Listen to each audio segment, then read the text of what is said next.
একজন নবী ছিলেন যে নবীর পুরো শরীরে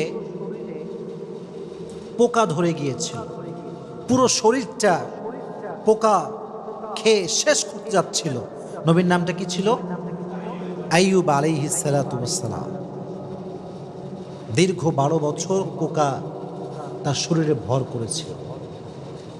আমাদের একটু অসুখ হইলে আমরা বলি যে আয় রে মানুষ, আল্লাহ মনে হয় আর মানুষ পায় না, আমি একাই মনে হয় দুনিয়াতে, পৃথিবীতে মনে হয় আর কোনো মানুষই নাই, আল্লাহ খালি আমারই পায়, আমি কিন্তু একা, আর কেউ কি নাই?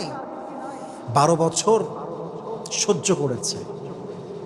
পোকা উঠতে উঠতে যখন জিহবায় এসেছে তখন আইয়ুব মুখ খুলেছে। ওয়াইয়ুবা ইয নাদা রাব্বাহু আন্নী মাসানিয়াদ দুররু ওয়া আনতা আরহামুর রাহিমিন।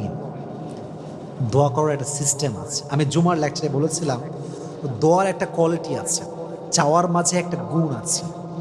দেখেন উনি বলেন নাই যে আল্লাহ তুমি আমাকে এই রোগ কেন দিলা, ঠিক করে দাও, বলেন নাই।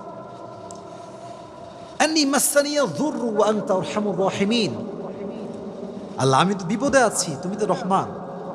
কথার ভাঁজ দেখেন। আমি আমার আব্বাকে বলছি আব্বা আমি সকাল থেকে খাই নাই, খাবার কিন্তু চাই নাই, আমি না খেয়েছি আর তুমি আমার আব্বা, এটা বললেই না আব্বা বুঝে যাবে যে আমার ছেলের এখন খাবার দরকার। আইয়ুব আলাইহিস সালাতু ওয়াস সালাম হি নেভার কমপ্লেইনড। উনি বলেছেন আল্লাহ আমি কষ্টের ভেতরে আছি আর তুমি তো রহমান, আর রহমান তো কারো কষ্ট সহ্য করতে পারে। কখন বলেছেন?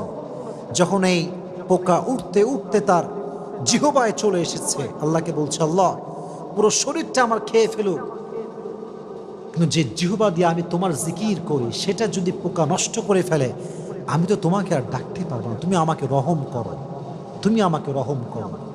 এই সবর যে করেছে আল্লাহ তাআলা ডাকার সঙ্গে সঙ্গে তার সমস্ত রোগকে ধূলিসাৎ করে তাকে আল্লাহ তাআলা শেফায়ে আজলা কামিলা দান করে দিয়েছে। সুবহানাল্লাহ।